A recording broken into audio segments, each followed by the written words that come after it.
मित्रांनो, आई दुर्गेच्या 9 रूपांची नवरात्रीची कथा ही मुख्यतः महिषासूर नावाच्या राक्षसाच्या वधाशी संबंधित आहे, ज्यासाठी देवी दुर्गेने जन्म घेतला आणि 9 रात्रींच्या युद्धानंतर त्याला हरवले. प्रत्येक दिवशी देवीच्या एका रूपाची पूजा केली जाते, जे महिषासुरावर मिळवलेल्या विजयाचं आणि वाईटावर चांगल्याचा अंतिम विजयाचं प्रतीक मानलं जातं. मित्रांनो, खूप वर्षापूर्वीची गोष्ट आहे. हिमालयाच्या शांत दऱ्यांमध्ये गंगा नदीच्या काठी ज्ञानी ऋषी ज्ञानेश्वर आपल्या पत्नी सुशीलासोबत आपल्या आश्रमात राहत होते. ऋषी दिवसभर तपश्चर्या आणि ध्यानमग्न असत आणि सुशीला आश्रमाची देखभाल करत असायची. असेच एके दिवशी शारदीय नवरात्रीचा पहिला दिवस होता. आश्रमातील वातावरण भक्तिमय झाले होते. सुशीलाने सकाळी पूजापाठ केला आणि मग आपल्या पतीजवळ येऊन बसली. तिच्या मनात एक जिज्ञासा होती. तिने ऋषींना हात जोडून म्हटले, स्वामी, आपण दरवर्षी 9 दिवस आईच्या वेगवेगळ्या रूपांची पूजा करतो. मला या 9 रूपांबद्दल सविस्तर जाणून घ्यायचे आहे. कृपा करून मला प्रत्येक रूपाचं महत्त्व आणि त्यांची कथा सोप्या भाषेत समजावून सांगा, जेणेकरून माझ्या मनातील अंधार दूर होईल. ऋषी ज्ञानेश्वर यांनी आपले डोळे उघडले आणि आपल्या पत्नीकडे पाहून हसले. ते म्हणाले, सुशीला, तुझी ही इच्छा खूप पवित्र आहे. देवीच्या रूपांची कथा ऐकणं आणि सांगणं दोन्ही पुण्याचं काम आहे. मी तुला आज आईच्या 9 रूपांची कथा सांगतो. सोबतच तुला प्रत्येक रूपाशी संबंधित एका सामान्य माणसाची कथाही सांगेन, ज्यामुळे तुला त्यांचं महत्त्व आणखी खोलवर समजू शकेल. सुशीला आनंदाने भरून गेली आणि लक्षपूर्वक ऐकू लागली. पहिला दिवस आई शैलपुत्रीची कथा ऋषींनी सांगायला सुरुवात केली. सुशीला, नवरात्रीच्या पहिल्या दिवशी आपण आई शैलपुत्रीची पूजा करतो. शैल म्हणजे पर्वत आणि पुत्री म्हणजे मुलगी. पर्वत राजाची हिमालयाच्या घरी जन्म घेतल्यामुळेच आईचे नाव शैलपुत्री पडले. पण या जन्माच्या आधीची कथा खूप दुःख आणि अपमानाने भरलेली आहे. सुशीलाने विचारले, कसले दुःख स्वामी? कृपा करून मला सविस्तर सांगा. ऋषींनी दीर्घ श्वास घेतला आणि म्हणाले, ऐक. आपल्या मागील जन्मात ती प्रजापती दक्षाची मुलगी होती आणि तिचे नाव सती होते. दक्ष खूप मोठे राजे होते, पण ते अहंकारही होते आणि त्यांना आपल्या सत्तेचा आणि आपल्या नियमांचा खूप अभिमान होता. जेव्हा सती विवाह योग्य झाली तेव्हा तिचे मन भगवान शिवावर जडले. भगवान शिव तर वैरागी होते. जगाच्या ऐशोआरामापासून दूर कैलास पर्वतावर ध्यानात लीन राहत होते. ते शरीरावर भस्म लावत, गळ्यात साप घालत आणि वाघाचे कातडं पांघरत असत. त्यांच्यासोबती भूत, प्रेत आणि गण होते. राजा दक्षाला भगवान रूपाचे हे रूप अजिबात आवडले नाही. ते विचार केला त्यांनी की कसं जावई आहे ना, त्याच्याकडे महाल आहे ना, राज्य. हा तर एक भिकाऱ्यासारखा राहतो. त्यांना आपल्या मुलीचा विवाह एखाद्या मोठ्या राजाशी करायचा होता. पण सतीने निश्चय केला होता की ती विवाह करेल तर फक्त भगवान शिवांशीच. वडिलांनी खूप नकार देऊनही सतीने भगवान शिवांशीच विवाह केला आणि त्यांच्यासोबत कैलास पर्वतावर जाऊन राहू लागली. या गोष्टीमुळे दक्ष आपल्याच मुलीवर नाराज झाले. त्यांनी सतीशी सर्व संबंध तोडले. काही काळानंतर राजा दक्षाने कणखल येथे एका खूप मोठ्या यज्ञाचे आयोजन केले. त्या यज्ञात त्यांनी सर्व देवी देवतांना, ऋषीमुनींना आणि राजांना बोलवले. पण त्यांनी मुद्दाम होऊन आपली मुलगी सती आणि जावई भगवान शिव यांना आमंत्रण पाठवले नाही. त्यांना सर्वांना हे दाखवायचे होते की ते शिवाला काही मानत नाही. जेव्हा सतीला कळले की तिचे वडील एवढा मोठा यज्ञ करत आहेत, तेव्हा तिचं मन तिथे जाण्यासाठी व्याकुळ झाले. तिने भगवान शिवांना म्हटले, स्वामी, माझ्या वडिलांच्या घरी यज्ञ आहे. माझ्या सर्व बहिणी तिथे येतील. माझंही मन त्यांना भेटायला उत्सुक आहे. कृपा करून मला जाण्याची परवानगी द्या. भगवान शिव तर सर्व काही जाणत होते. त्यांनी सतीला समजवले, सती बोलवल्याशिवाय कोणाच्या घरी जाऊ नये. मग ते वडिलांचं घर का असेना? तुझे वडील आपल्यावर नाराज आहेत. तिथे गेल्यावर तुझा अपमान होऊ शकतो. पण सतीने ऐकलं नाही. तिने म्हटले, एका मुलीला आपल्या वडिलांच्या घरी जाण्यासाठी आमंत्रणाची काय गरज आहे? ते मला पाहून आनंदी होतील आणि आपली नाराजी विसरून जातील. खूप समजावूनही जेव्हा सती ऐकलं नाही, तेव्हा भगवान शिवाने जड अंतकरणाने तिला जाण्याची परवानगी दिली. जेव्हा सती आपल्या वडिलांच्या घरी पोहोचली तेव्हा तिथले दृश्य पाहून तिचे हृदय तुटले. तिथे कोणीही तिच्याशी प्रेमाने बोलले नाही. तिच्या आईने तोंड फिरवले आणि तिच्या बहिणींनी टोमणे मारायला सुरुवात केली. सतीने यत्नात पाहिले की सर्वांसाठी आसनं आहेत, पण भगवान शिवांचं कोणतेही स्थान नाही. तेव्हा ती खूप दुःखी झाली. ते आपले वडील दक्षाकडे गेली आणि विचारले, पिताश्री, आपण यज्ञात सर्वांना बोलवले, पण माझ्या पतीला का बोलवले नाही? ते तर देवांचे देव महादेव आहेत. त्यांच्याशिवाय कोणताही यज्ञ पूर्ण होऊच शकत नाही. हे ऐकून दक्षांचा अहंकार आणखी वाढला. त्याने भर सभेत भगवान शिवांचा अपमान करायला सुरुवात केली. त्यांनी शिवाला दरिद्री, अमंगळ आणि भूतांचा स्वामी म्हटले. ते म्हणाले, मी त्या स्मशानात राहणाऱ्याला माझ्या बरोबरीचं समजतच नाही. बरं झाले की तो इथे आला नाही. नाहीतर माझा यज्ञ अपवित्र झाला असता. आपल्या पतीचा असा घोर अपमान ऐकून सतीचे डोळे क्रोधाने लाल झाले. तिने म्हटले, पिताश्री, आपण माझ्या पतीचा नाही तर या संपूर्ण ब्रह्मांडाचा अपमान केला आहे. मला आता ते शरीर एका क्षणासाठी ठेवायचे नाही, जे मला तुमच्यासारख्या पिताकडून मिळालं आहे.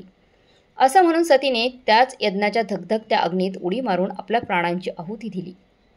जेव्हा ही बातमी भगवान शिवापर्यंत पोहोचली तेव्हा संपूर्ण ब्रह्मांडाला हादरा बसला. त्यांनी क्रोधात येऊन तो यज्ञ नष्ट केला. नंतर त्याने त्याच सतीने पर्वतराज हिमालयाची मुलगी म्हणून जन्म घेतला आणि शैलपुत्री म्हणून ओळखली गेली. याच शैलपुत्रीने पुढे जाऊन कठोर तपश्चर्या करून पार्वती बनली आणि तिने पुन्हा भगवान शिवाला पती म्हणून प्राप्त केले. आई शैलपुत्रीचे रूप खूप शांत आणि सौम्य आहे. ती बैलावर स्वार असते. तिच्या एका हातात त्रिशूळ आणि दुसऱ्या हातात कमळाचे फूल असते. तिची पूजा केल्याने जीवनात स्थिरता, शक्ती आणि दृढता येते. जसं पर्वत नेहमी स्थिर आणि मजबूत असतो, तर तसेच आई आपल्या भक्तांना बनवते. सुशीलाचे डोळे पाणवले होते. तिने म्हटले, स्वामी, ही तर खूप दुःखद कहाणी आहे. आता कृपा करून मला याचे एखादे सोपे उदाहरण देऊन समजवा. ऋषी म्हणाले, नक्कीच ऐक. एका शेतकऱ्याची कहाणी. एका गावात हरिकिशन नावाचा एक खूप मेहनती शेतकरी राहत होता. तो सूर्य उगवण्यापूर्वी उठत असे आणि रात्री उशिरापर्यंत आपल्या शेतात काम करत असे. त्याला पत्नी आणि 2 मुले होती. त्याच्याकडे थोडीशी जमीन होती, पण ती जमीन डोंगराच्या उतारावर होती, ज्याला उताराची जमीन म्हणतात. जेव्हाही जोरदार पाऊस पडत असे तेव्हा त्याच्या शेतातील सर्व सुपीक माती पाण्यासोबत वाहून जात होती. त्याच्या महिन्यांच्या मेहनतीवर पाणी फिरत असे. तो खूप त्रस्त होता. त्याच्या जीवनात कोणतीही स्थिरता नव्हती. 1 वर्ष थोडं चांगलं पीक आले तर तो सावकाराचे जुने कर्ज फेडत असे, पण पुढची 2 वर्ष एकतर दुष्काळ पडत असे किंवा पूर येत असे आणि तो पुन्हा कर्जात बुडत होता. मुले नवीन कपड्यांसाठी तळमळत होती. त्याची पत्नी एका साडीत अनेक वर्ष काढत असायची. हरिकिशनचं हृदय प्रत्येक वेळी तुटत असायचं. तो आकाशाकडे पाहून विचार करत होता, हे देवा, माझ्या मेहनतीला काही कमी आहे का? मी रात्रंदिवस मेहनत करतो, माझे हात रिकामी का राहतात? गावात एक संत आले. हरिकिशनने रडत रडत त्यांना आपली सर्व समस्या सांगितली. संत म्हणाले, बाळा, तुझ्या मेहनतीत कोणती कमी नाही. तुझ्या जीवनात स्थिरतेची कमी आहे. जसे वाहते पाणी सर्व काही वाहून नेते, तसेच अस्थिरता तुझ्या मेहनतीला वाहून नेत आहे. तू या नवरात्रीच्या पहिल्या दिवशी आई शैलपुत्रीची पूजा कर. ती पार्वतीची कन्या आहे, स्थिरतेची देवी आहे. पर्वत कधीही आपल्या जागेवरून हलत नाही. खऱ्या मनाने प्रार्थना कर, ती तुझं ऐकेल. हरिकिशनने तसंच केलं. त्याने पूर्ण 9 दिवस व्रत करण्याचा संकल्प केला आणि पहिल्याच दिवशी आई शैलपुत्रीची मातीची एक छोटीशी मूर्ती बनवली. त्याने जंगलातून वनातून काही फुले तोडली आणि आणली आणि आईच्या चरणी ठेवून प्रार्थना केली. हे आई शैलपुत्री, हे पार्वतीच्या कन्ये, जसे पर्वतराज हिमालय आपल्या जागेवर नेहमी अचल आहेत, स्थिर आहेत आणि स्थिर राहतात, तसेच माझ्या जीवनात आणि माझ्या शेतात स्थिरता आणि माझ्या मेहनतीची माती वाहून जाण्यापासून वाचव माई. माझ्या जीवनाला एक स्थैर्य दे. त्याच्या डोळ्यातून अश्रू वाहत होते आणि तो प्रार्थना करत होता. त्या वर्षी मान्सूनमध्ये खूप पाऊस झाला. इतका पाऊस झाला की गावातील नदी नाले तुडुंब भरून वाहू लागले. हरिकिशनचं हृदय भीतीने कापत होते. त्याला वाटले की यावेळी तर त्याचे शेत वाचणारच नाही, पूर्ण त्याचं शेत वाहून जाणार आहे. तो रात्रभर झोपू शकला नाही. सकाळी जेव्हा पाऊस थांबला तेव्हा तो भीत आपल्या शेतात गेला. आपल्या शेताकडे धावला. तिथे जाऊन पाहतो तर काय, पोहोचल्यावर त्याने जे पाहिलं त्यावर त्याचा विश्वासच बसला नाही. तो आश्चर्यचकित होऊन सगळीकडे पाहू लागला. आजूबाजूची सर्व शेते वाहून गेली होती. पण त्याचे शेत जसेच्या तसे होते. जणू कोणीतरी शेताच्या चारही बाजूंना एक अदृश्य भिंत उभी केली होती. त्याचं पीक पाण्याने भरलेले हिरवेगार डोलत होते. त्या दिवसापासून त्याच्या जीवनात हळूहळू स्थिरता येऊ लागली. त्याच्या मेहनतीचं पूर्ण फळ त्याला मिळू लागलं. 2-3 वर्षातच त्याने आपलं सर्व कर्ज फेडले. कर्जमुक्त झाला. एक गाय बक्कत त्याने घेतली. मुलांना शाळेत त्याने पाठवायला सुरुवात केली आणि गावातील सुखी शेतकऱ्यांमध्ये त्याची मग गणना होऊ लागली. ही आहे शैलपुत्रीचीच कृपा होती, जिने त्याच्या आई जीवनाला एक मजबूत आधार दिला होता, स्थिरता दिली होती. सुशीला म्हणाले, स्वामी, ही तर खूपच अद्भुत कथा आहे. आईच्या कृपेने एका दुःखी शेतकऱ्याचे जीवन सुधारले. स्वामी आता कृपा करून दुसऱ्या रूपाबद्दल, नवरात्रीच्या देवीच्या दुसऱ्या रूपाबद्दल सांगा. आपण म्हणाला होतात की पार्वती देवीने कठोर तपश्चर्या केली होती. ती कथा सविस्तर सांगा. ऋषी म्हणाले, नक्कीच. ऐक सुशीला, दुसरे रूप आई ब्रह्मचारिणीचे आहे. ब्रह्म म्हणजे तपश्चर्या आणि चारिणी म्हणजे आचरण करणारी, म्हणजेच तपाचे आचरण करणारी देवी. जेव्हा सतीच्या मृत्यूनंतर भगवान शिव गहन वैराग्यात गेले, तेव्हा हिमालयाची जी कन्या आहे ती कन्याने पार्वतीने निश्चय केला की ती शिवालाच पती म्हणून प्राप्त करेल. पण हे सोपं नव्हतं. नारद मुनींनी तिला सांगितले की शिवाला प्राप्त करण्यासाठी तिला कठोर तपश्चर्या करावी लागेल. पार्वती देवी मग राजमहालातील सुखसोयी सोडून जंगलात निघून गेली. तिने हजारो वर्ष तपश्चर्या केली. सुरुवातीला तिने फक्त फळे फुले खाऊन तप केलं. नंतर मात्र तिने तेही सोडून दिले आणि फक्त सुकी पाने खाऊन ती राहू लागली. काही काळानंतर तिनं खाणं पिणंही सोडून दिलं आणि काही न खाता पिता निराहार राहून तप ती करू लागली. थंडी, ऊन, पाऊस प्रत्येक ऋतू तिने एकाच जागी उभे राहून घालवला.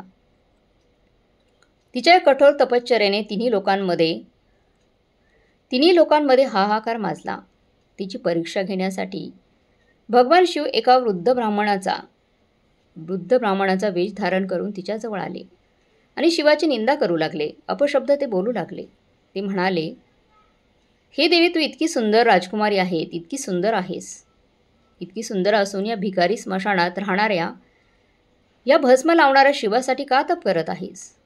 मी तुझा विवाह जगातील सर्वात श्रीमंत राजाशी लावून देईन. पण पार्वती देवी आपल्या निश्चयावर ठाम राहिली. ती म्हणाली, काहीही झालं तरी मी माझा विवाह करेन तर फक्त महादेवांशीच करेल. हा तिचा दृढ निश्चय पाहून भगवान शिव आपल्या खऱ्या रूपात आले आणि त्यांनी तिला पत्नी म्हणून स्वीकारले. याबाबत आणखी एक कथा आहे. ती कथा अशी आहे की जेव्हा पार्वती देवीच्या तपश्चर्येने शिवाचं ध्यान भंग झालं नाही, तेव्हा देवानी कामदेवाला पाठवले, जेणेकरून तो शिवाच्या मनात प्रेम जागवू शकेल. कामदेवाने शिवावर आपला फुलांचा बाण सोडला. ध्यानभंग झाल्यामुळे शिव अत्यंत क्रोधित झाले आणि त्यांनी आपला तिसरा डोळा उघडून कामदेवाला पूर्णपणे भस्म केले. पण पार्वती देवीची तपश्चर्या यशस्वी झाली आणि शिवाने तिला स्वीकारले. आईच्या याच तपस्विनी रूपाला ब्रह्मचारिणी असं म्हटलं जातं. आईचे हे रूप खूप तेजस्वी आहे. ती पांढरे वस्त्र परिधान करते. तिच्या एका हातात जपाची माळ आणि दुसऱ्या हातामध्ये कमंडलू आहे. ती आपल्याला शिकवते की जीवनात कोणतेही मोठे ध्येय साध्य करण्यासाठी जिद्द, कठोर परिश्रम आणि अतूट निश्चय आवश्यक आहे. स्वामी ही तर खऱ्या जिद्दीची कथा आहे. अशीच आणखी एखादी कथा सांगा. सुशीलाने आग्रह केला. ऐक, एका गुरुकुलात विद्यासागर नावाचा एक विद्यार्थी राहत होता. तो अभ्यासात खूप कमजोर होता. गुरुजी त्याला जे काही शिकवत ते त्याला काहीच लक्षात राहत नसे. दुसरे विद्यार्थी त्याची चेष्टा करत. विद्यासागर खूप निराश झाला आणि त्याने शिक्षण सोडून घरी जाण्याचा निर्णय घेतला. वाटेत तो एका विहिरीवर थांबला. त्याने पाहिले की ज्या दगडावर घेऊन स्त्रिया दोरीने पाणी खेचत होत्या, त्या कठीण दगडावरही दोरीच्या घासण्याने निशाण पडले होते. ते पाहून विद्यासागरला ज्ञान झाले. जेव्हा कोमल दोरी वारंवार घासल्याने कठीण दगडावर निशाण बनवू शकते, तर मी वारंवार अभ्यास करून विद्या का नाही शिकू शकत? तो परत गुरुकुलात आला. त्याने आई ब्रह्मचारिणीचे धारण केले, ध्यान केले आणि आपल्या अभ्यासात तपश्चर्येप्रमाणे स्वतःला झोकून दिले. तो रात्रंदिवस मेहनत करत असे. जो पाठ लक्षात राहत नसे तो 100 वेळा लिहित असे. त्याची जिद्द पाहून गुरुजी खूप प्रसन्न झाले. काही वर्षातच तोच विद्यासागर गुरुकुलातील सर्वात ज्ञानी विद्यार्थी बनला. ही आई ब्रह्मचारिणीची कृपा होती, जिने त्याला आपले ध्येयाप्रती एकाग्रता आणि तप करण्याची शक्ती दिली. स्वामी, ही तर खऱ्या जिद्दीची कथा आहे. अशीच आणखी एखादी कथा सांगा. सुशीलाने आग्रह केला. तेव्हा ते म्हणाले, ऐक, एका गुरुकुलात विद्यासागर नावाचा एक विद्यार्थी राहत होता. तो आज अभ्यासात खूप कमजोर होता. गुरुजी त्याला जे शिकवत ते त्याला काहीच लक्षात राहत नाही. विद्यार्थी त्याच्या चेष्टा करत. विद्यासागर खूप निराश झाला. त्याने शिक्षण सोडून घरी जाण्याचा निर्णय घेतला. वाटेत तो एका विहिरीवर थांबला. त्याने पाहिलं की ज्या दगडावर दोरी ठेवून स्त्रिया दोरीने पाणी खेचत होत्या, त्या कठीण दगडावरही दोरीच्या घासण्याने निशाण पडले होते. ते पाहून विद्यासागरला ज्ञान झाले. जेव्हा एक कोमल दोरी वारंवार घासल्याने कठीण दगडावर निशाण बनू शकते, तर मी वारंवार अभ्यास करून विद्या का नाही शिकू शकत? तो परत गुरुकुलात आला. आई ब्रह्मचार्यांचे ध्यान केले आणि आपल्या अभ्यासात तपश्चर्याप्रमाणे स्वतःला झोकून दिले. तो रात्रंदिवस मेहनत करत असे. जो पाठ लक्षात राहत नसे तो 100 वेळा लिहित असे. त्याची जिद्द पाहून गुरुजी खूप प्रसन्न झाले. काही वर्षातच तोच विद्यासागर गुरुकुलातील सर्वात ज्ञानी विद्यार्थी बनला. ही आई ब्रह्मचार्यांची कृपा होती, जिने आपल्या ध्येयाप्रती एकाग्रता आणि तप करण्याची शक्ती दिली. सुशीलाच्या डोळ्यात भक्तीचे अश्रू होते. तिने म्हटले, स्वामी, प्रत्येक कथा मनाला स्पर्शून जात आहे. आता 3ऱ्या दिवसाची कथा सांगा. ऋषी म्हणाले, 3रे रूप आई चंद्रघंटेचे आहे. जेव्हा भगवान शिव देवी पार्वतीशी विवाह करण्यासाठी वरात घेऊन आले, तेव्हा त्यांची वरात खूप विचित्र होती. त्यांच्यासोबत भूत, प्रेत, पिशाच आणि विचित्र गण होते. स्वतः शिवाचे रूपही खूप भयानक होते. शरीरावर भस्म लावलेली होती, गळ्यात साप होते. हे पाहून पार्वती देवीची आई मैनादेवी घाबरून बेशुद्ध झाली. तेव्हा पार्वती देवीने एक खूप सुंदर आणि सौम्य रूप धारण केले. तिच्या मस्तकावर घंटेच्या आकाराचा अर्धचंद्र, ज्यातून दिव्य सुगंध आणि शांतीच्या लहरी पसरत होत्या. याच रूपामुळे तिला चंद्रघंटा असे म्हटले गेले. तिचे रूप पाहून सर्व देव आणि दानव शांत झाले आणि विवाह आनंदाने संपन्न झाला. आईचे हे रूप सोन्यासारखे चमकते. तिला 10 भुजा आहेत, ज्यात वेगवेगळी शस्त्र आहेत. ती सिंहावर स्वार असते. तिची मुद्रा युद्धासाठी सज्ज असल्याची आहे, पण तिच्या चेहऱ्यावर शांती आहे. आई चंद्रघंटेची पूजा केल्याने भक्तांना शौर्य आणि निर्भयता मिळते आणि त्यांच्या जीवनात सुख शांती येते. ती आपल्याला शिकवते की शक्तीचा उपयोग शांती स्थापित करण्यासाठी केला पाहिजे, अशांती पसरवण्यासाठी नाही. स्वामी या रूपाशी संबंधित काही कथा आहे का? सुशलीने विचारले. तेव्हा ते म्हणाले, होय. ऐक. एका घरात एक सून होती, जिचं नाव माया होतं. तिची सासू खूप कठोर स्वभावाची होती आणि तिला प्रत्येक गोष्टीवरून टोमणे मारत असायची. प्रत्येक काम व्यवस्थित करत असे तरी तिला ओरडाच मिळायचा. अशा भीतीमुळे कुणालाही काही बोलू शकत नव्हती. नवरात्रीच्या 3ऱ्या दिवशी तिने आई चंद्रघंटेची पूजा केली आणि रडत प्रार्थना केली, हे मला इतकी शक्ती आणि हिंमत दे की मी माझी गोष्ट शांतपणे सांगू शकेन. त्या दिवशी जेव्हा तिच्या सासूने तिला पुन्हा विनाकारण ओरडले, तेव्हा मायाने घाबरण्याऐवजी खूप शांत आणि दृढ आवाजात म्हटले, आई, जर माझ्याकडून काही चूक झाली असेल तर तुम्ही मला सांगा, मी ती सुधारेन. पण कृपा करून विनाकारण माझा अपमान करू नका. मी तुमच्या मुलीसारखी आहे. मायाच्या शांत पण निर्भय आवाजात एक वेगळी शक्ती होती. तिची सासू एका क्षणासाठी शांत झाली. आजपर्यंत मायाने कधीच उलट उत्तर दिलं नव्हते. त्या दिवशी त्यांना आपली चूक कळाली. ही आई चंद्रघंटेचीच कृपा होती. तिने मायाला ते सौम्य शौर्य दिले, ज्यामुळे तिनं न भांडता आणि अशांती न पसरवता आपली स्थिती सन्मानजनक बनवली होती. अद्भुत स्वामी. आता 4थ्या रूपाबद्दल सांगा. सुशीलाने उत्सुकतेने म्हटले. ऋषी ज्ञानेश्वर म्हणाले, 4थे रूप आहे आई कुष्मांडीचे. सुशीला, कल्पना कर की जेव्हा हे जग, हा सूर्य, चंद्र, तारे काहीही नव्हते. चारही बाजूनी फक्त घनदाट अंधार होता आणि काहीच नव्हते. तेव्हा आई दुर्गेने आपले मंद मंद स्मित हास्य केले. त्याच हास्यातून एक सोन्याची, अंड्याची म्हणजेच ब्रह्मांडाची निर्मिती झाली. म्हणूनच तिला आदिशक्ती असेही म्हटलं जातं. कु म्हणजे लहान उष्मा, उष्मा म्हणजे ऊर्जा आणि अंड म्हणजे ब्रह्मांड. म्हणजेच आपल्या लहानशा ऊर्जेतून ब्रह्मांडाला उत्पन्न करणारी देवी असे म्हणतात. की जग निर्माण केल्यानंतर तिला वाटले की जगात प्रकाशाची कमतरता आहे. तेव्हा तिने सूर्यदेवाला उत्पन्न केले आणि सूर्याचं तेज इतकं जास्त होतं की कुणी त्याच्याजवळ जाऊ शकत नव्हते. तेव्हा आई कुष्मान स्वतः सूर्याच्या आत जाऊन निवास करू लागली, जेणेकरून सूर्याचं तेज नियंत्रित राहील आणि जगाला जीवन देणारी ऊर्जा मिळेल. सूर्याला जी चमक आणि ऊर्जा मिळते ती आई कुष्मांडाकडूनच मिळते. तिला 8 भुजा आहेत आणि ती सिंहावर स्वार आहे. तिची पूजा केल्याने भक्तांचे सर्व रोग आणि दुःख दूर होतात. जीवनात यश, बळ आणि आरोग्याची वाढ होते. कुष्मांडा देवी आपल्याला शिकवते की एका लहानशा हास्याने, स्मित हास्याने आणि सकारात्मक विचाराने जीवनातील मोठ्यात मोठी निराशा दूर केली जाऊ शकते. याची कथा तर खूपच रंजक असेल, सुशीला म्हणाली. तेव्हा ते म्हणाले, ऐक. एका गावात सुखिया नावाचा एक वृद्ध विणकर राहत होता. तो हाताने खूप सुंदर चादरी विणत असे. पण जेव्हापासून यंत्राचा जमाना आला, लोकांनी हाताने बनवलेल्या चादरी विकत घेणं बंद केलं. सुखसोयीचे काम ठप्प झाले आणि त्यांच्या घरामध्ये मग गरिबी आणि निराशेचा अंधार पसरला. त्याला आता वाटले की आता त्याची जी काही कला आहे त्याच्यासोबतच संपेल.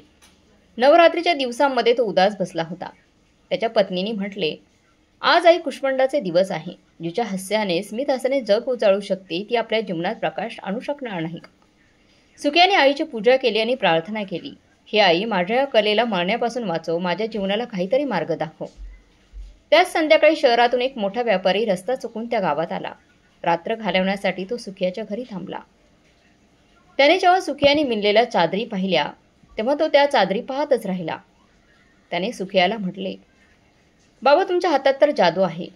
शहरात लोक अशा हाताने बनवलेल्या वस्तूंसाठी अगदी वेडे आहेत. त्याने सुखियाला खूप मोठे काम दिले आणि त्याच्या चादरी परदेशातही पोहोचू लागल्या. सुखियाची कला पुन्हा जिवंत झाली आणि त्याचे घर आनंदाने उजळून गेले. ही आई कुष्मांडेचीच तिची त्याच्यावर कृपा होती, जिने एक लहानसा किरण पाठवून त्याचे अंधारमय जीवन प्रकाशमान केले. सुशीलाने दीर्घ श्वास घेतला. स्वामी, खरंच आईची लीला अगाध आहे. आणि 5व्या रूपाचे वर्णन करा आता. आपण म्हणाला होता की कार्तिकेयाचा जन्म दानवांना हरवण्यासाठी झाला होता. ही कथा सांगा. ऋषी म्हणाले, नक्कीच.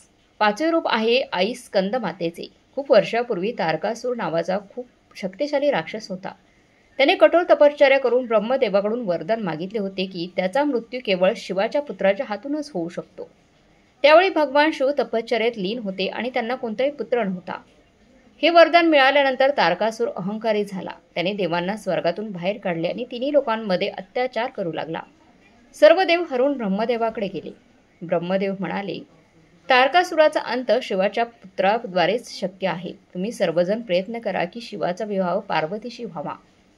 देवांच्या प्रयत्नानंतर आणि पार्वतीच्या देवीच्या कठोर तपश्चर्येनंतर शिव आणि पार्वतीचा विवाह झाला. त्यांच्या विवाहानंतर त्यांच्या तेजातून एक पुत्र उत्पन्न झाला, ज्याचे नाव कार्तिकेय ठेवले गेले. भगवान कार्तिकेय लहानपणापासूनच खूप शक्तिशाली होते. मोठे झाल्यावर त्यांच्या देवांच्या सेनेने नेतृत्व केले आणि तारकासुराचा वध करून तिन्ही लोकांना त्यांच्या अत्याचारातून मुक्त केले. भगवान कार्तिकेयचे एक नाव स्कंद असेही आहे.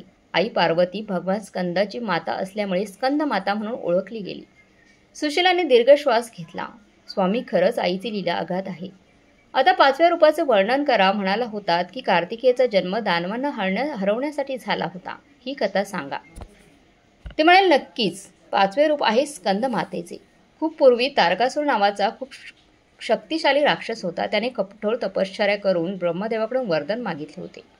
त्याचा मृत्यू केवळ शिवाच्या पुत्राच्या हातून होऊ शकतो. त्याचवेळी भगवान शिव तपश्चर्येत लीन होते. त्यांना वरदान मिळाल्यावर तारकासूर अहंकारी झाला. त्याने देवांना स्वर्गातून बाहेर काढले आणि तिन्ही लोकांमध्ये अत्याचार तो करू लागला. सर्व देव हरून ब्रह्मदेवाकडे गेले. ब्रह्मदेव म्हणाले, तारकासुराचा अंत शिवाच्या पुत्राद्वारेच शक्य आहे. तुम्ही सर्वजण प्रयत्न करा की शिवाचा विवाह पार्वतीशी व्हावा. देवांच्या प्रयत्नानंतर आणि पार्वती देवीच्या कठोर तपश्चर्येनंतर शिव आणि पार्वतीचा विवाह झाला. त्यांच्या विवाहानंतर त्यांच्या तेजातून एक पुत्र उत्पन्न झाला, ज्याचे नाव कार्तिकेय ठेवले गेले. भगवान कार्तिकेय लहानपणापासूनच खूप शक्तिशाली होते. मोठे झाल्यानंतर त्यांनी देवाच्या सेनेचे नेतृत्व केले आणि तारकासुराचा वध करून तिन्ही लोकांना त्यांच्या अत्याचारातून मुक्त केले. भगवान कार्तिकेयचे एक नाव स्कंद असेही आहे. आई पार्वती भगवान स्कंदची माता असल्यामुळे स्कंद माता म्हणून ओळखली गेली. या रूपात आई आपल्या मांडीवर बाळ कार्तिकेयला घेऊन बसलेली असते. तिला 4 भुजा आहेत आणि ती कमळाच्या फुलावर विराजमान असते. ती ममतेची मूर्ती आहे. तिची पूजा केल्याने भक्तांना संतन सुख मिळते. त्यांच्या सर्व इच्छा पूर्ण होतात. तर प्रत्येक आईसाठी खूप खास रूप असेल ते. सुशीला म्हणाली, होय. एक गोमती नावाची स्त्री होती. तिच्या लग्नाला 10 वर्षे झाली होती, पण तिला मूळ बाळ नव्हते. लोक तिला वांज म्हणून टोमणे मारत. ती रात्रंदिवस रडत असायची आणि देवाकडे एका मुलाची भीक मागत असे. नवरात्रीच्या 5व्या दिवशी कोणीतरी तिला स्कंद मातेची माहिती सांगितली. गोमतीने पूर्ण दिवस व्रत ठेवला आणि आईच्या मूर्तीसमोर आपली रिकामी ओटी पसरून प्रार्थना केली. हे आई, तू तर जगत जननी आहेस. तू एका स्त्रीचं दुःख समजू शकतेस. माझी रिकामी ओटी भर आई. मलाही आई म्हणून घेण्याचे सुख दे. तिने पूर्ण 9 दिवस श्रद्धेने व्रत केले. म्हणतात आईने तिचा धावा ऐकला. पुढच्याच वर्षी तिच्या कुशीत एक सुंदर मुलाने जन्म घेतला. ही आई स्कंद मातेचीच कृपा होती, जिने तिच्या रिकामी ओटी आनंदाने भरून टाकली. हे स्वामी, आपण धन्य आहात जे मला ज्ञान देत आहात. आता 6व्या दिवसाच्या देवीबद्दल सांगा. सुशीलाने नम्रपणे म्हटले. ऋषींनी पुढे सांगितले, 6वे रूप आई कात्यायनीचे आहे. खूप वर्षापूर्वी कात्य नावाचे एक मोठे ऋषी होते. त्यांना संतान नव्हते. त्यांनी आई भगवतीची कठोर तपश्चर्या केली, जेणेकरून ती त्यांच्या घरी मुलगी म्हणून जन्म घेईल. आईने त्यांच्या तपश्चर्येवर प्रसन्न होऊन त्यांना वरदान दिले. पुढे जाऊन जेव्हा महिषासुर नावाचा राक्षसाचा अत्याचार खूप वाढला, तेव्हा त्रिदेव ब्रह्मा, विष्णू आणि महेश यांच्या तेजातून एक देवी उत्पन्न झाली. ऋषी कात्यायनी सर्वात आधी तिची पूजा केली, म्हणूनच तिचे नाव कात्यायनी पडले. आई कात्यायनीनेच महिषासुराचा वध केला होता. आईचे रूप खूप तेजस्वी आणि चमकदार होते. तिला 4 भुजा होत्या आणि ती सिंहावर स्वार होती. तिची पूजा केल्याने विवाह करण्यात येणारे अडथळे दूर होतात आणि आपल्याला हवा तसा जोडीदार मिळतो. गोपींनी भगवान कृष्णांना पती म्हणून मिळवण्यासाठी आई कात्यायनीची पूजा केली होती. स्वामी, आजच्या युगातही अशी कृपा होते का नाही? होते सुशीला. कृपा तर खऱ्या मनावर होते, युगावर नाही. ऐक, त्यावरही मी एक गोष्ट सांगतो. एका गावात एक कुंभार राहत होता. त्याची मुलगी गौरी खूप सुंदर होती आणि सुशील होती, पण तिच्या विवाहात खूप अडथळे येत होते. जेव्हाही एखादं स्थळ येत होतं, तेव्हा बोलणी शेवटच्या क्षणी मोडत असायची. कुंभार खूप काळजीत राहत होता की असं का होत आहे. एके दिवशी तो निराश होऊन एका मंदिरात बसला होता. पुजाऱ्याने त्याच्या उदासीचे कारण त्याला विचारले. कुंभाराने सर्व काही सांगितले. पुजारी म्हणाला, तू नवरात्रीत आई कात्यायनीचे व्रत ठेव आणि तुझ्या मुलालाही करायला लाव. तिची सेवा कर. ती तुझी मनोकामना पूर्ण करणारी देवी आहे. खऱ्या मनाने भक्तीने हाक मारली तर ती नक्कीच ऐकेल. कुंभार आणि त्याच्या मुलीने मग पूर्ण श्रद्धेने 6 दिवस व्रत ठेवले आणि आई कात्यायनीला प्रार्थना केली. 6व्या दिवशी जेव्हा ते पूजा करत होते, तेव्हा शहरातून एक खूप मोठ्या व्यापाराचे कुटुंब त्या मंदिरात दर्शनासाठी आले. त्यांनी गौरीला पाहिले.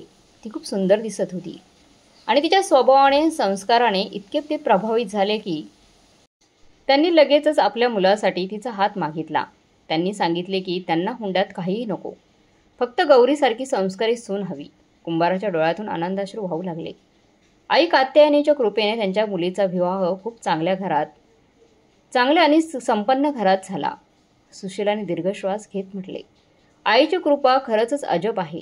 आता 6व्या दिवसाची कथा सांगा. स्वामी, तिचे रूप इतके भयानक आहे ही गोष्ट माझ्या मनात अजूनही आहे. ऋषी म्हणाले, ऐक सुशीला, आईचे रूप भयानक आहे, पण भक्तांसाठी नाही तर दृष्टांसाठी. जशी एक आई आपल्या बाळाला वाचवण्यासाठी कोणत्याही धोकादायक प्राण्याशी भिडते, त्यावेळी आईचं रूपही भयानक वाटतं, पण तिचे हृदय ममतेने भरलेलं असतं. तशीच आई कालरात्री आहे. 7वे रूप आई कालरात्रीचे आहे. तिचे रंग घनदाट अंधारासारखा काळा आहे आणि केस विखुरलेले आहेत. तिच्या गळ्यात विजेसारखी चमकणारी माळ आहे. तिला 3 डोळे आहेत आणि श्वासातून आगीच्या ज्वाला निघतात. तिचे वाहन गाढव आहे. तिचे रूप खूप भयानक आहे, पण ती नेहमी शुभ फळच देते.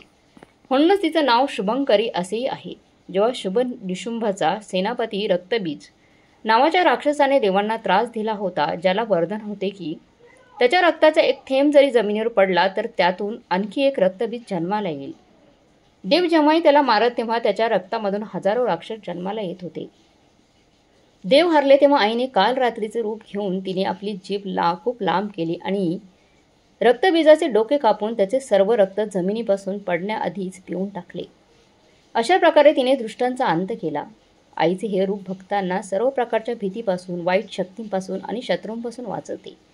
तिचे रूप भयानक आहे, पण हृदय आईचं आहे. ऐक, एका नगरात धर्मपाल नावाचा एक व्यापारी राहत होता. ते व्यापारासाठी दुसऱ्या देशात जात होते. वाटेत त्यांचा तांडा घनदाट जंगलातून जात होता. रात्री दरोडेखोराने त्यांच्या तांड्यावर हल्ला केला. सर्वजण भीतीने कापत होते. व्यापारी धर्मपाल आई दुर्गेचे भक्त होते. त्यांनी आपले डोळे मिटले आणि काल रात्रीचे ध्यान केले. त्यांनी प्रार्थना केली की हे आई, आज माझे प्राण संकटात आहे. या दुष्टांपासून माझं रक्षण करा. तेव्हाच अचानक जोरदार वादळ सुटले. ढग गरजू लागले आणि घनदाट अंधारा पसरला. दरोडेखोर त्या भयानक वातावरणात इतके घाबरले की ते सर्व काही सोडून पळून गेले. सकाळ झाल्यावर व्यापारी धर्मपालाने आईचे आभार मानले आणि त्याला समजले की आई काल रात्रीनेच भयानक रूप धारण करून त्या दृष्ट दरोडेखोरांना घाबरवून पळवून लावले आणि त्यांचे रक्षण केले. हे ऐकून तर मनातील भीती पळून गेली. आता अष्टमीची देवी आई महागौरीबद्दल सांगा. सुशीला म्हणाली, ऋषींनी सांगितलं 8वे रूप आई महागौरीचं आहे. जेव्हा देवी पार्वतीने भगवान शिवाला शंकराला पती म्हणून मिळवण्यासाठी हजारो वर्ष कठोर तपश्चर्या केली, तेव्हा निराहार राहिल्यामुळे ऊन आणि पाऊसही थंडी ऊन पाऊस थंडी ती सहन केल्यामुळे तिचा गोरा रंग पूर्णपणे काळा पडला होता आणि शरीरही कमजोर झाले होते. जेव्हा भगवान शिव तिच्या तपश्चर्येवर प्रसन्न झाले आणि त्यांनी तिला पत्नी म्हणून स्वीकारले, तेव्हा त्यांनी गंगेच्या पवित्र पाण्याने देवीचे शरीर धुतले. त्यामुळे तिच्या शरीरावरील सर्व मळ धुवून निघाला आणि तिचं शरीर विजेसारखे चमकू लागले आणि ती पूर्वीसारखी अत्यंत गोरी झाली. तेव्हापासूनच तिचं नाव महागौरी पडले. तिचे रूप खूप शांत आणि निर्मळ आहे. ती पांढरे वस्त्र परिधान करते आणि पांढऱ्या बैलावर स्वार असते. तिची पूजा केल्याने भक्तांची जन्मजन्मीची पापे धुवून जातात असं म्हटलं जातं आणि त्यांचं मन गंगेसारखं पवित्र होते. मनातील मळही धुतला जातो का स्वामी? होय सुशीला, मनातील मळही धुतला जातो. एका गावात भैरवलाल नावाचा एक सावकार राहत होता. तो खूप लोभी होता आणि गरिबांना कर्ज देऊन त्यांच्या जमिनी हडप करत असे. त्याच्या मनात दयेचा लवलेशही नव्हता. नवरात्रीच्या अष्टमीला त्याच्या पत्नीने त्याला कन्यापूजनासाठी सांगितले. भैरवलालने नकार दिला, म्हणाला हा सगळा वायफळ खर्च आहे. पण पत्नीने खूप आग्रह केल्यावर तो तयार झाला. जेव्हा 9 लहान मुली त्याच्या घरी जेवायला आल्या, तेव्हा भैरवलालने जेव्हा त्यांचे निरागस चेहरे पाहिले, तेव्हा काय झाले कुणास ठाऊक. त्याचे कठोर हृदय वितळू लागले. त्याला आपली सर्व वाईट कामे आठवू लागली. त्याला वाटले की या मुली साक्षात देवीचे रूपच आहेत. कन्यापूजन झाल्यानंतर त्याने त्या सर्व गरिबांना बोलवले. त्यांच्या जमिनी त्याने हडपल्या होत्या आणि त्यांचे सर्व कागदपत्रे परत केले. त्याने त्या दिवसापासून सावकारीचा धंदा सोडून दिला आणि एक चांगला माणूस बनला. ही आई महागौरीचीच कृपा होती, जिने मुलींच्या रूपात येऊन त्याच्या मनातील पाप आणि लोभ धुवून काढला. सुशीलाने हात जोडून म्हटले, स्वामी, आज माझे जीवन धन्य झाले. आता मला अंतिम रूप आई सिद्धदात्रीची महिमा सुद्धा सांगा. ऋषींनी आपली गोष्ट पूर्ण करत म्हटले, 9वे आणि अंतिम रूप आहे सिद्धिदात्रीचे. सिद्धी म्हणजे अलौकिक शक्ती आणि यश आणि दात्री म्हणजे देणारी आई. हे रूप सर्व प्रकारच्या सिद्धी देणारे आहे. असे मानले जाते की भगवान शिवानेही तिच्याच कृपेने सर्व सिद्धी प्राप्त केल्या होत्या. याच देवीच्या कृपेने भगवान शिवाचे अर्धे शरीर देवीचे झाले होते आणि ते अर्धनारेश्वर म्हणून ओळखले गेले. आई सिद्धिदात्री कमळाच्या फुलावर विराजमान आहे. तिला 4 भुजा आहे. ती ज्ञान आणि मोक्ष देणारी देवी आहे. जो भक्त नवरात्रीमध्ये पूर्ण श्रद्धेने नियमाने पूजापाठ करतो, त्याला 9व्या दिवशी आई सिद्धिदात्रीच्या कृपेने जीवनात संपूर्ण यश आणि प्रत्येक कार्यात सिद्धी प्राप्त होते. याची काय कथा आहे स्वामी? ऋषी हसले आणि म्हणाले, ऐक. एका शहरात राम भरोसे नावाचा एक कलाकार राहत होता. तो मूर्ती बनवत असे, गाणी लिहित असे, चित्र काढत असे, पण त्याला कोणत्याही कामात पूर्णपणे यश मिळत नव्हतं. तो अर्ध काम करून सोडून देत होता. त्याचे जीवन अर्धवट अपूर्ण होते. त्याने एकदा नवरात्रीत पूर्ण 9 दिवस आईची आराधना करण्याचा निश्चय केला. मनापासून प्रार्थना केली. पहिल्या दिवशी त्याने आई शैलपुत्रीकडे आपल्या जीवनात असणारी स्थिरता मागितली. दुसऱ्या दिवशी आई ब्रह्मचारिणीकडून जिद्द आणि तपश्चर्येचा गुण मागितला. अशा प्रकारे नवरात्रीच्या प्रत्येक दिवशी आईच्या एक गुणाला आपल्या आत उतरवण्याचा तो प्रयत्न करत राहिला. 9व्या दिवशी जेव्हा त्याने आई सिद्धिदात्रीची पूजा केली, शेवटच्या दिवशीची पूजा केली, तेव्हा त्याला जाणवले की त्याच्या शरीरामध्ये एक नवीन ऊर्जेचा संचार झाला आहे.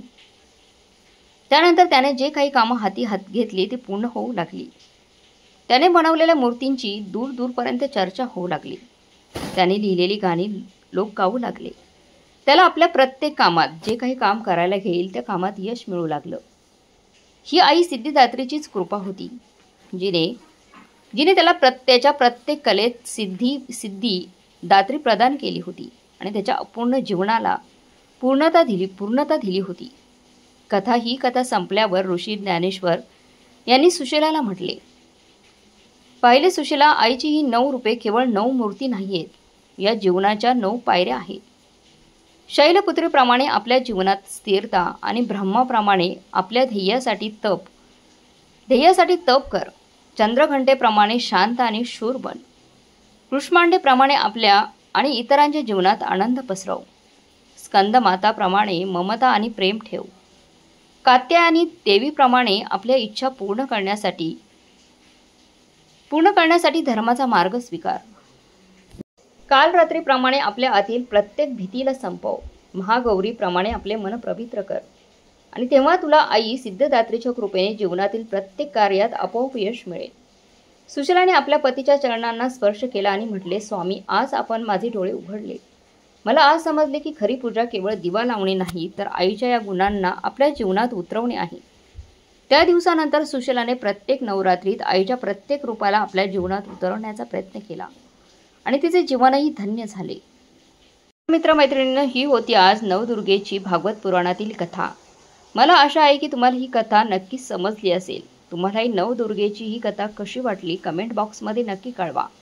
आपण पहिली ऐकली होती का तेही कळवा आणि आवडली असेल तर सबस्क्राईब नक्की करा आणि असेच माहितीपूर्ण व्हिडिओ पाहण्यासाठी आपल्या चॅनलला सबस्क्राईब नक्की करा. भेटूया अशाच माहितीपूर्ण व्हिडिओसोबत. तोपर्यंत धन्यवाद.